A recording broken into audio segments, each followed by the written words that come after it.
Je m'appelle Gilles Pérez, je suis expert comptable commissaire aux comptes et je dirige le cabinet Ageco Cannes. Je vais vous parler aujourd'hui de la fiscalité des revenus fonciers. Il est important de comprendre quelques notions, car bien souvent les particuliers investissent et ils ne se rendent pas compte qu'à l'arrivée, il y a une facture fiscale. Et je voudrais expliquer quelques notions assez simples sur la fiscalité des revenus fonciers, sachant que cette fiscalité-là est la même que vous soyez dans le cadre d'une SCI à l'impôt sur le revenu ou que vous déteniez en propre des appartements en location nue. Comment ça marche?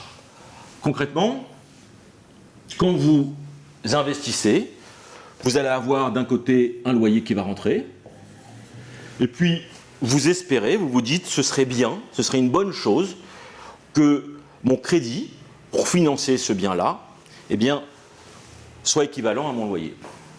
Et en faisant ça, on oublie l'impôt. Un crédit, c'est quoi? À chaque fois que l'on paye une échéance, il y a un peu de frais financiers et un peu de capital.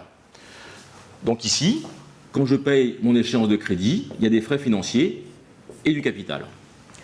Et l'objectif, en général, si tout va bien, si on y arrive, c'est d'obtenir le zéro. De se dire, je suis équilibré. Mais là, on oublie la fiscalité. Car au niveau fiscal, le capital n'est pas déductible. Ce qui est logique. Quand la banque vous prête 100 000 euros, vous n'avez pas été imposé sur ces 100 000 euros. Inversement, quand vous remboursez ces 100 000 euros, ils ne sont pas déductibles. Par contre, si vous remboursez 101 000 euros, ce sont les frais financiers, et bien ce complément est déductible. Autrement dit, au niveau fiscal, ça s'arrête là. Et donc vous l'avez compris, vous allez payer de l'impôt sur le revenu sur le capital. Et comme il s'agit de revenus fonciers, on rajoute la CSG. Autrement dit,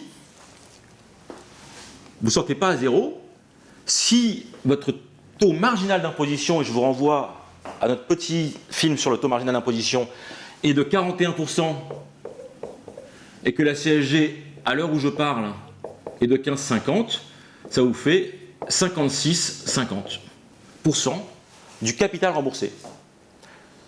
C'est pas neutre du tout.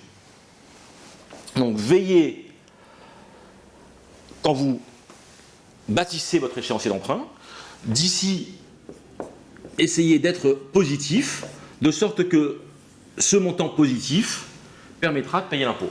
Comment on est positif? Soit on met plus d'apport, soit on allonge la durée du crédit, soit on augmente le loyer. Voilà, ces notions vous permettront de prendre de bonnes décisions.